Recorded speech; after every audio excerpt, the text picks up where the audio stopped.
The great pyramid of Giza हजारों सालों से वक्त की धूल, तूफानों और बदलती सभ्यताओं को झेलने के बावजूद ये विशाल ढांचा आज भी सीना ताने खड़ा है।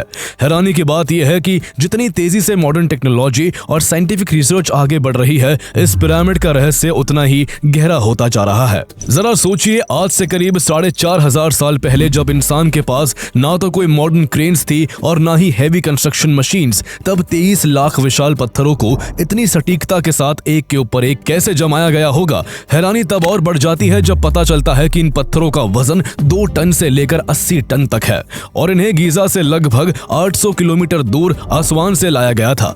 बिना किसी मॉडर्न टेक्नोलॉजी के आखिर उस दौर में यह कारनामा कैसे किया गया होगा।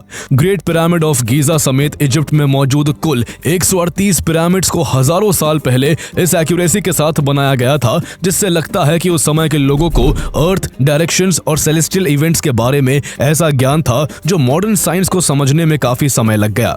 लेकिन उस दौर में उन्हें आखिर अर्थ के एक्यूरेट साइज, पोलर रेडियस और सोलर इक्विनॉक्स जैसी एस्ट्रोनॉमिकल इवेंट्स की इतनी सटीक जानकारी कहां से मिली? क्या ग्रेट पिरामिड ऑफ गीजा वाकई महज एक मकबरा था या फिर इसका मकसद कुछ और ही था? कुछ रिसर्चर्स ऐसा क्यों मानते हैं कि महान साइंटिस्ट निकोला टेस्ला को लगता था कि इजिप्ट के ये पिरामिड्स शायद किसी तरह के विशाल एनर्जी ट्रांसमीटर्स की तरह काम करते होंगे। क्या ये पिरामिड सिर्फ इंसानी मेहनत का नतीजा थे या फिर इतिहास के पन्नों में कोई ऐसी लॉस्ट टेक्नोलॉजी दफन है जिसे दुनिया से जानबूझकर छुपाया गया?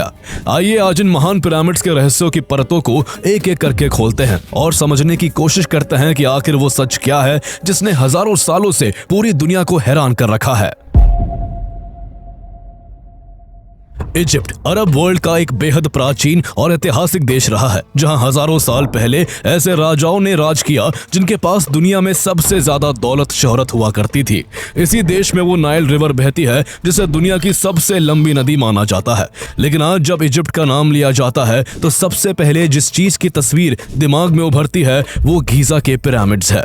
कायरो के साउथ वेस्ट में स्थित गीजा एक विशाल रेतीला इलाका है जो नाइल रिवर के वेस्ट बैंक पर बने एक ऊंचे लाइमस्टोन प्लेटू पर मौजूद है।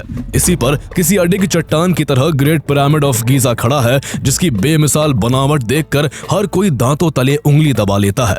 वैसे तो इजिप्ट में लगभग 138 पिरामिड्स मौजूद है, लेकिन ग्रेट पिरामिड ऑफ गीजा, जिसे ग्रेट पिरामिड ऑफ खुफू भी कहा जाता है, साइंटिस्ट और हिस्टोरियंस को सबसे ज्यादा हैरान करता है। इसे 2560 बीसी में यानी आज से लगभग 4,500 साल पहले बनाया गया था। इसे बनवाने वाले फेरो खुफू ओल्ड किंगडम की 4th डायनेस्टी के सेकंड रूलर थे। इस दौरान में इजिप्ट में सम्राटों को फेरो कहा जाता था और उन्हें केवल राजा नहीं बल्कि ईश्वरीय शक्ति का सिंबल भी माना जाता था। लेकिन गीजा के इस ऊंचे पठार पर सिर्फ ग्रेट पिरामिड ही नहीं बल्कि आर्किटेक्चर के कई और बेजोड़ नमूने भी मौजूद हैं। ग्रेट पिरामिड ऑफ खुफू के ठीक पास पिरामिड ऑफ खफरे, जिसे खुफू के बेटे खफरे ने बनवाया था। वहीं थोड़ा आगे पिरामिड ऑफ मेनकाउरे दिखाई देता है, जिसे खफरे के बेटे मेनकाउरे ने बनवाया था। इन 3 मुख्य पिरामिड्स के अलावा कई छोटे छोटे क्वींस पिरामिड्स भी मौजूद है, जिन्हें राजाओं की पत्नियों और शाही परिवार के सदस्यों के लिए बनाया गया था। इनके अलावा पूरे इलाके में ग्रेट स्फिंक्स की विशाल मूर्ति, कई मॉर्चुरी टेम्पल्स और मस्तबाज यानी अधिकारियों के मकबरे का एक पूरा जाल बिछा हुआ है, जो इस जगह को एंशिएंट आर्किटेक्चर का एक ग्रैंड सेंटर बनाता है। जब बात आती है कि ग्रेट पिरामिड ऑफ गीजा को आखिर बनाया कैसे गया, तो यही से असली रहस्य शुरू होता है। इसे बनाने में जिस लेवल की इंजीनियरिंग, प्लानिंग और मैथमेटिक्स का इस्तेमाल हुआ, उसे देख आज भी साइंटिस्ट अपना सर पकड़ लेते हैं। दिलचस्प बात यह है कि उस दौर में लोहे का इस्तेमाल इतना आम नहीं था, इसलिए एंशिएंट इजिप्शियंस मेनली कॉपर के औजारों का उपयोग करते थे। चूंकि तांबा एक नरम धातु है, इसलिए उसे मजबूत बनाने के लिए उसमें आर्सेनिक मिलाया जाता था। इन्हीं कॉपर और आर्सेनिक से बनी छेनियों और लकड़ी के हथौड़ों की मदद से पत्थरों को ठोक ठोक कर इतनी सटीकता से तराशा गया कि उनके जॉइंट्स आज भी लगभग परफेक्टली फिट दिखाई देते हैं। हैरानी की बात यह भी है कि पिरामिड के अंदरूनी हिस्सों में ग्रेनाइट का इस्तेमाल किया गया था। ग्रेनाइट अर्थ के सबसे कठोर पत्थरों में से एक माना जाता है, जिसे आज मॉडर्न मशीन से भी काटने में पसीने छूट जाते हैं। तब आखिर हजारों साल पहले इसे आखिर कैसे काटा गया होगा? सैकड़ों सालों की रिसर्च के बाद आर्कियोलॉजिस्ट इस नतीजे पर पहुंचे कि एंशिएंट इजिप्शियंस ग्रेनाइट को काटने के लिए एक बेहद कठोर पत्थर डोलेराइट का इस्तेमाल करते थे। पत्थरों को बड़े ब्लॉक्स में तोड़ने के लिए वो चट्टानों की कुदरती छोटी दरारों में सूखी लकड़ियां फंसा देते थे और फिर उन पर पानी डालते थे। जैसे ही लकड़ी पानी सोखकर फैलती थी तो उसका दबाव इतना बढ़ जाता था कि विशाल चट्टानें भी टूटकर अलग हो जाती थी।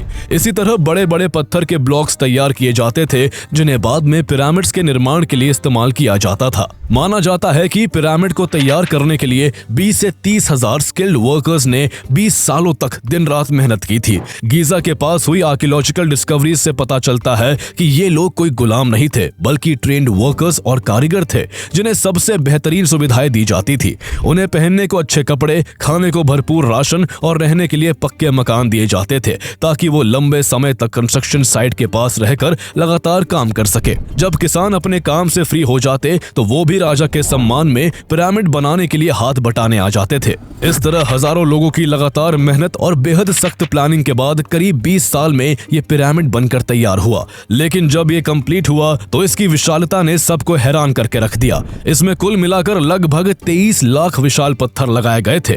इसमें लगभग 5.5 मिलियन टन का लाइमस्टोन, लगभग 8000 टन ग्रेनाइट और करीब 5 लाख टन मोर्टार का इस्तेमाल हुआ था। अगर पूरे पिरामिड का वजन जोड़ा जाए तो ये करीब 5.75 मिलियन टन यानी 57 लाख टन से भी ज्यादा बैठता है। अगर एग्जाम्पल से समझे तो दुनिया की सबसे ऊंची इमारत बुर्ज खलीफा का कुल वजन लगभग 5 लाख टन है, यानी ग्रेट पिरामिड ऑफ गीजा उससे करीब 11 से 12 गुना ज्यादा भारी है। इसमें लगे पत्थरों का वजन 2 टन से लेकर 80 टन तक है। लेकिन हैरान करने वाली बात यह है कि जिन पत्थरों का इस्तेमाल इसमें हुआ वो आसमान से लाए गए थे जो यहाँ से लगभग 800 किलोमीटर दूर है। बिना किसी modern crane, advance transport system या हेवी मशीनरी के इतनी भारी मात्रा में पत्थरों को इतनी दूर से लाना और उन्हें मिलीमीटर की प्रिसीजन के साथ एक के ऊपर एक सजाना, ये सब सोच आज के इंजीनियर्स का भी सर चकरा जाता है। वंडर्स में से एक ये पिरामिड्स आज भी अर्थक्वेक, वॉर्स और समय की मार झेलते हुए अडिग खड़े हैं।